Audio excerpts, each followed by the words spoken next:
مسئله به آدم و هوای دست پید که وان نه بگوتنا خوده بگوتنا ابلیس کر ده دست پیکه ده تکیلیا دناف خوده و مرووان ده پر باش بو لیجبر کوان اطاعت نکر او جو خوده دور کتن آدم و هوا ین یکمین مونکو گناه و مرن کت جیان آوان وان دخواست که خواه شیرن و شرما خواه به پلین داران بنخمینن لی خوده جوه یکی نرازی بو لوما ویج جرم حیوانان جوان را جل چکر خوده بخواه جبوکو شرماوان و شیره حیوانا یکمین گر قربان دو زاروکن آدم و هوای چه بون ناوین وان قاین و حابیل بون قاین خوارناو که به دست خود پیدا کربو جی خوده را کر قربان حابیل جی حیوانک جی خوده را کر قربان قاین گلک هرس بو خوده جی قاین را گوت تو چما هرس بویی اگر تو یا قنج نکی گناه لبرداری جی بو تد سکنه دا خوازاوی تویی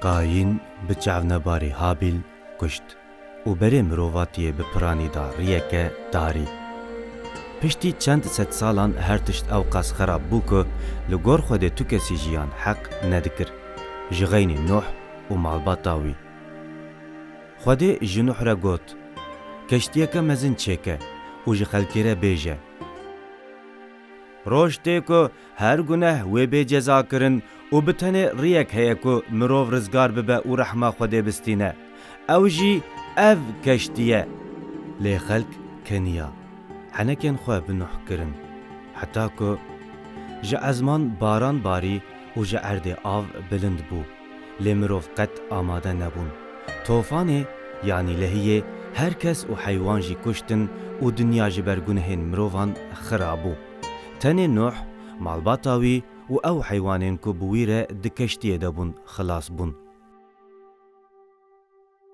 پاشه باوی باوریه براهیم هات خوده جیره گوت کره خواه ببسر چیایه کی اوی بکه قربان اف امر جبو براهیم زحمت بوله وی اطاعت کر وی باوریا خواه بکرنین خواه نشانده و کره خواه برسر چیایه موریایه لگاوا کو ابراهیم کره خو بکرا قربان خوده او داسه کناندن و جدولا کره وی حیوانک پیدا کر حیوان بو بردلا کره وی جبو خوینه خوین جبو جیانه جیان 400 سال درباس بون و خوده موسی پیغمبر شیاند دا کو گل اسرائیل ج مصر درخه لی پادشاه مصر فرعون لبر خدا و خوده او بده بلایان جزا کر جبو بلایا داوی خود ملیاکت مرنه شیاند جبو کو ده هر مال ده لاوه یکمین بکوژه لبله امر لگل اسرائیل هات کرن کو او برخه کی سرجه بکن و خویناوی ده چارده را دری بدن دما کو ملیاکت خوین بدیتا و بزانی بویا کو برخ بونه بردلا زاروکان جهو یانجی مصری کوله یانجی آزاد به اگر وان امر خود آنی بجه و زاروکن وان خلاص ببونا یان نا وی شوه وککو موسی جی پیشی و گوتو بو وسا قومی مالین کو قربان و رحمه خود قبول نکربون جوان مالان قیرین و گرینک کور بلند بو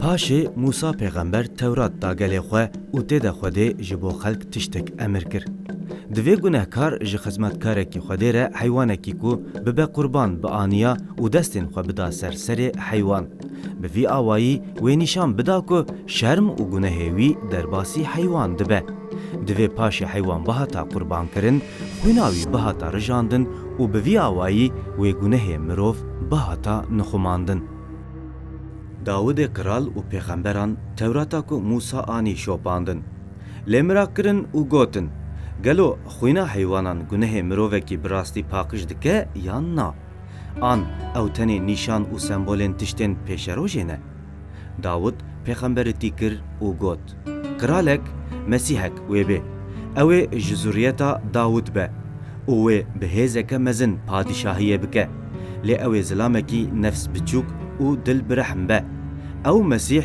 و یکی بگناه بê kêmanî bê sûç û pak be ew ê êş bikişîne bimire û bibe qurbaneke bê qusûr.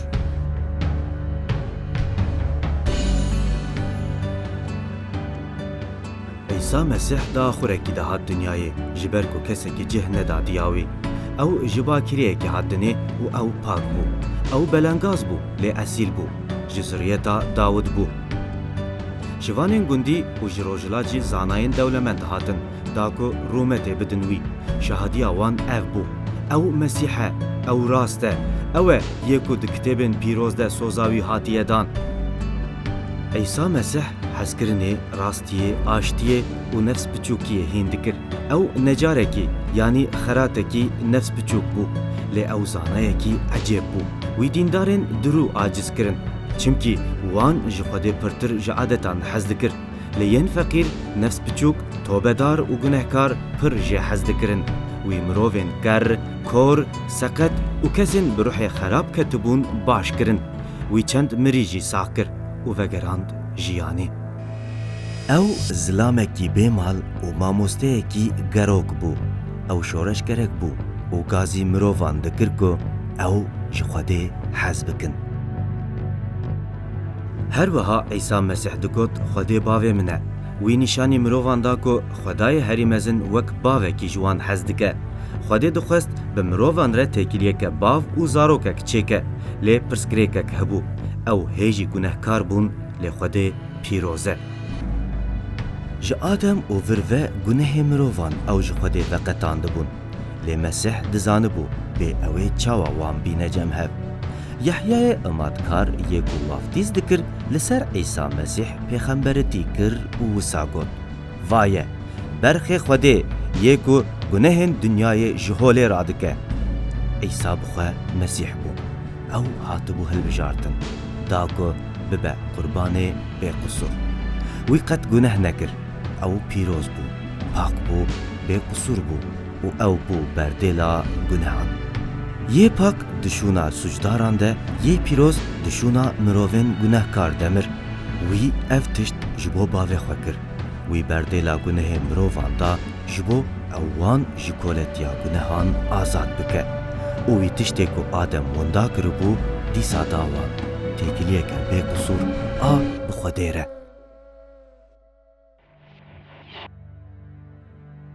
İsa Mesih jiyana xwe bi destê bavê xwe Xwedê li ser xaçê ji dest da. Xwedê İsa Mesih şand da ku nevîsên pêxemberan bên cih û bi îtaatkirina Xwedê ew ê bibûya berxê Xwedê yê ku gunehê dünyayê ji holê radike. Lê wî ne tenê ev kir. Piştî sê rojan Xwedê İsa Mesih ji nav miriyan rakir. Ev ji bo wan ên ku baweriyê bi wî tînin sozek bû. Ku rojekê ew ê jî ji bo jiyana ebedî rabin. Piştî vê yekê İsa Mesih soz da şagirtên xwe û wisa got: Ez ê vegerim, lê weke pêşeng, kiral û hakim. Mesih ji mirovan re diyariya Xwedê ye. Ew hatiye ji bo ku mirov di nav gunehên xwe de nemirin û ji Xwedê neyên veqetandin. Eger mirov wê qurbana İsa Mesih qebûl bikin, têkiliya wan ya bi Xwedê re wê nû bibe. Lê wek diyariyên din heta ku hûn wê qebûl nekin, ew nabe diyariya we.